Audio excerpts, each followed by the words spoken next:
Përputhen, episodi dati 3 tetor 2025, mbrëmja karakterizuar nga tensionet të ndjeshme, debate të forta dhe emocione të përzierura mes konkurrentëve, duke e kthyer studion në një arenë të vërtet emocionesh. Disa marrëdhënie që deri atëherë dukeshin të qeta u përplasën me realitetin e ndjenjave të fshehura, xhelozisë. Ngjarja kryesore ishte përballja e Abit me Heliusin, e cila lindi mbas deklaratës së Heliusit për Aleksandrën.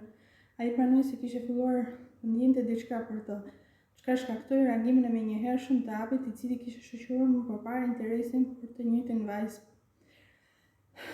Tensioni mes dy djemve u përhap në të gjithë grupin, duke ndikuar në atmosferën e studios. Aleksandër u gjet në qendër të vëmendjes, duke detyruar të sqaronte ndjenjat e saj, por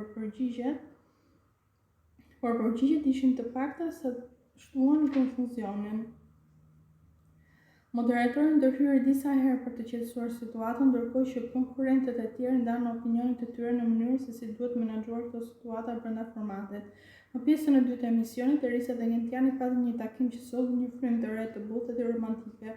Takimi i tyre vlerësua pozitivisht nga publiku, pasi tregoi një lidhje të sinqertë dhe komunikim të hapur, diçka që mungonte në pjesën tjetër. Megjithatë, pavarësisht momenteve të ëmbla, emisioni u mbyll sërish me tone të forta. Abi refuzoi të kërkonte falje për mënyrën e tij të reagimit, duke e theksuar një dashuri nuk mund të ketë vend për lojra, ndërsa Heliusi mbeti i qetë, duke quajtur reagimin e tij emocional dhe jo racional. Episodi i datës 3 tetor 2025 tregoi se përputhen po hyn në një fazë ku emocionet e vërteta dhe ndjenjat e pastra po fillojnë të përplasen me strategji dhe rivalitet. Kjo përballje e ndjenjave dhe karaktereve e bëri episodin njëri nga më të ndjekurit e javës, duke mbajtur publikun të ngjitur pas ekranit për të zbuluar më tej se çfarë do të ndodhë më tej.